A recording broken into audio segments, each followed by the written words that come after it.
agraria di Indonesia. Hukum agraria penting di Indonesia karena mengatur kepemilikan dan penggunaan tanah, sumber daya alam, serta menjaga keadilan dalam distribusi tanah. Ini juga mencegah konflik agraria, mendukung pembangunan, dan memastikan kesejahteraan masyarakat yang bergantung pada lahan. Landasan hukum agraria. Landasan hukum agraria di Indonesia didasarkan pada UPA Nomor 5 Tahun 1960. UPA mengatur kepemilikan, penggunaan, dan pengelolaan sumber daya agraria, termasuk tanah, air, dan kekayaan alam yang terkandung di dalamnya.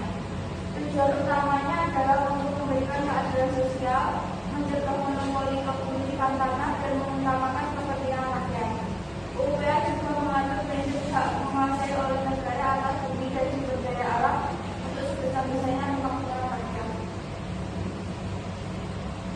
Definisi hukum agraria. Landasan hukum agraria di Indonesia didasarkan pada UPA Nomor 5 Tahun 1960. UPA mengatur kepemilikan, penggunaan, dan pengelolaan sumber daya agraria termasuk tanah, air, dan kekayaan alam yang terkandung di dalamnya. Tujuan UPA adalah untuk memberikan keadilan sosial, mencegah monopoli kepemilikan tanah, dan mengutamakan kepentingan rakyat. UPA juga menegaskan prinsip hak menguasai oleh negara atas bumi dan sumber daya alam untuk sebesar-besarnya kemakmuran rakyat. Cakupan hukum agraria. Yang pertama adalah tanah, penguasaan pemilikan, dan pemanfaatan tanah. Yang kedua adalah air dan sumber daya alam, yaitu pengelolaan air dan kekayaan alam lainnya. Yang ketiga adalah atas tanah, yang pertama hak milik, hak guna usaha, hak guna bangunan, dan pakai. Yang keempat adalah pengelolaan sumber daya alam, pengaturan terkait konferensi dan pemanfaatan sumber daya alam untuk kepentingan masyarakat. Kelima, perlindungan hukum, penyelesaian sengketa agraria, dan perlindungan hak masyarakat atas tanah.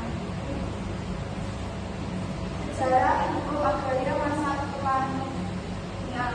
Pada masa kolonial, hukum agraria di Nusantara ada terkait dengan hukum adat yang berlaku di berbagai wilayah. Masyarakat adat mengelola tanah berdasarkan tradisi dan kebiasaan turun-temurun. Tanah dianggap sebagai milik komunal bersama yang dikuasai oleh masyarakat atau desa, dan hak pengelolaan diserahkan kepada individu atau kelompok pengelola. Sistem penguasaan tanah ini didasarkan pada hubungan spiritual antara masyarakat dengan tanah, di mana tanah memiliki nilai sakral. Kepala adat atau pemimpin desa biasanya tidak sebagai pengelola atau pengawas pertama dalam distribusi dan penggunaan tanah.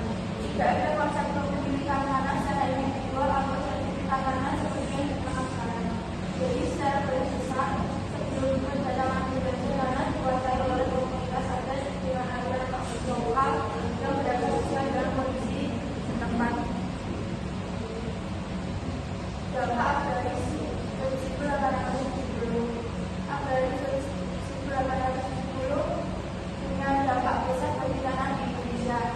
Aturan ini memungkinkan swasta asing, terutama perusahaan perkebunan belanda, untuk menyewa tanah dari rakyat pribumi dalam jangka panjang, maksimal 75 tahun. Akibatnya terjadi perluasan perkebunan besar-besaran seperti tebu, kopi, dan tembakau. Namun petani kecil seringkali dirugikan karena kehilangan akses tanah mereka sendiri, sementara keuntungan ekonomi lebih banyak dinikmati oleh pemilik asing. Perjuangan reformasi agraria prakemerdekaan.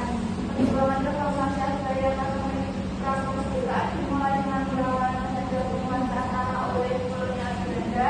Tokoh-tokoh gerakan nasional seperti Tan Malaka, Soekarno menyoroti ketidakadilan sistem agraria kolonial yang membuat rakyat kehilangan akses terhadap tanah. Mereka mendorong distribusi tanah dan membangunkan sistem sewa meluruskan tanah. Ide-ide ini menjadi bagian penting dalam perjuangan kemerdekaan dengan tujuan untuk memberikan tanah kepada rakyat Indonesia dan menciptakan keadilan sosial.